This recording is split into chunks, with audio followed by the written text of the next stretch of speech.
Bonsoir à tous et toutes, bienvenue à la Cinémathèque française, bienvenue à cette rétrospective consacrée au film de Sophie Fillard.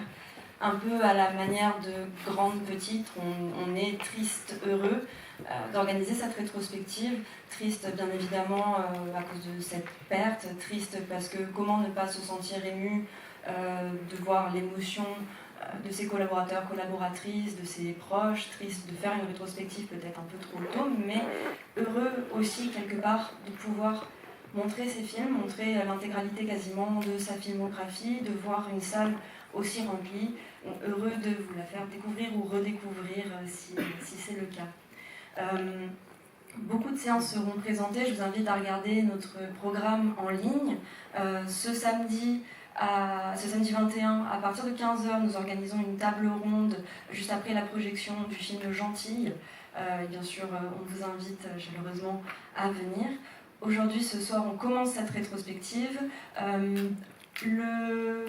1991, Sophie Fillard réalise un court-métrage des filles et des chiens, et ensuite en 1994, elle réalise donc son premier long-métrage, Grande Petite. Une histoire qui part d'un postulat assez simple finalement. C'est l'histoire d'une fille qui tombe sur un flingue et du fric. Et voilà, et à partir de là se déploie toute une histoire. Et dans le livre d'entretien qui est sorti récemment avec Sophie Fillard, lorsqu'elle parle de ce film, elle dit justement qu'elle est partie de ce postulat très très simple, le flingue, l'argent, la fille. Et pour la fille, elle avait déjà une idée très précise de l'actrice qu'elle voulait. C'est Judith Godrèche qui est avec moi ce soir.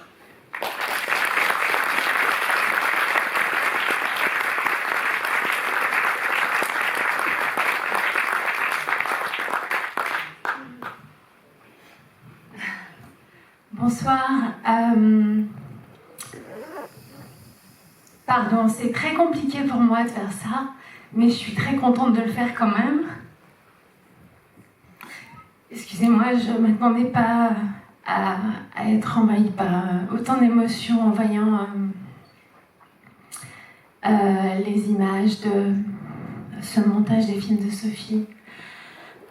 J'ai connu Sophie quand j'avais 15 ans. C'est une de mes deux seules amies d'enfance. Elle est l'une de mes deux amies d'enfance.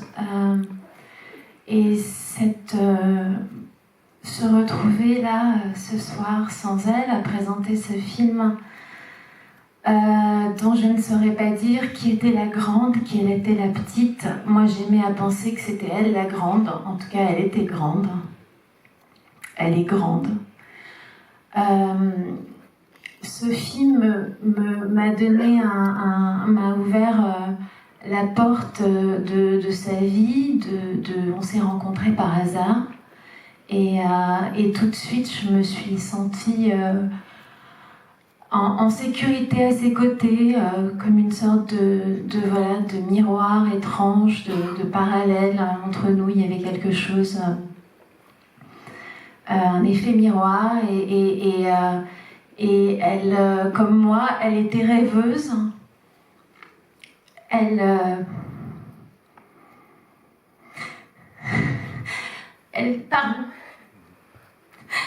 s'échappait parfois de la réalité parce que ça fait du bien, parce que elle en avait besoin.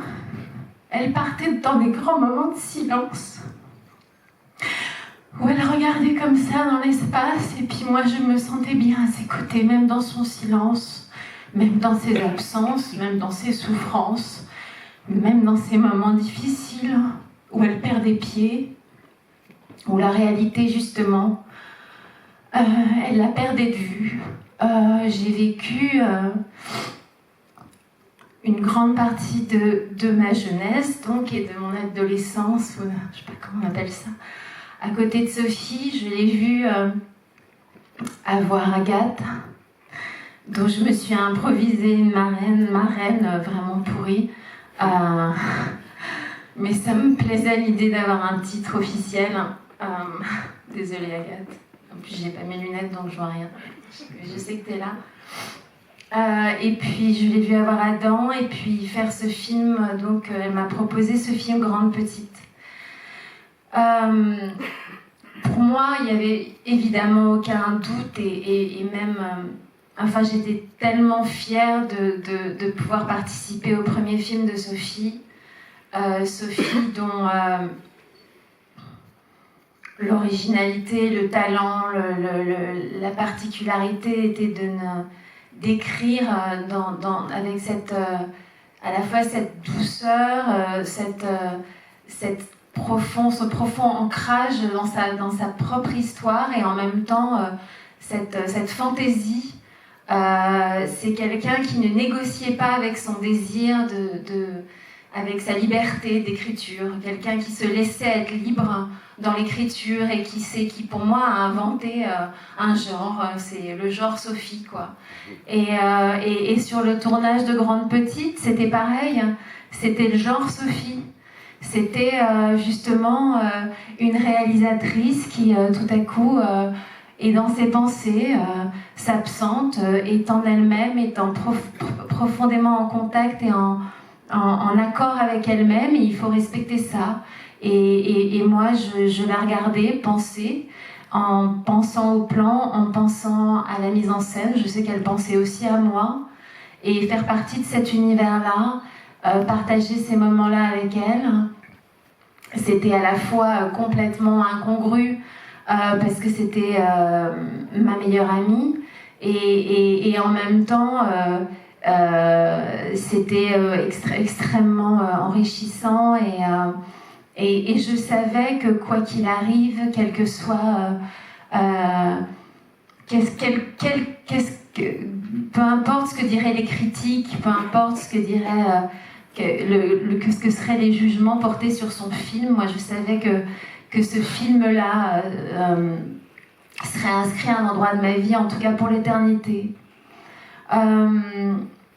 Ensuite, voilà, les années et la vie nous a un peu séparés. Moi, je suis partie vivre très loin pendant longtemps.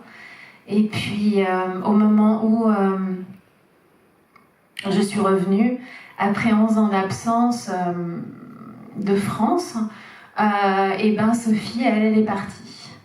Et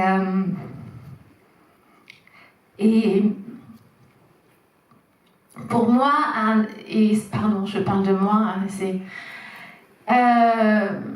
voilà, c'est une drôle d'histoire que de perdre la personne qui a marqué le début de ma vie dans cet univers-là et ce milieu-là aussi, le cinéma, mais où j'ai aussi le sentiment d'avoir partagé le début de sa vie de réalisatrice, le début de sa vie de mère,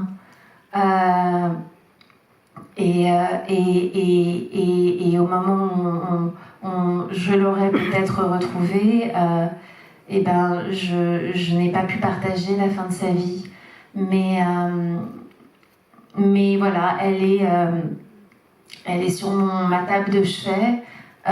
Cette photo sur ce tournage de Grande Petite ensemble.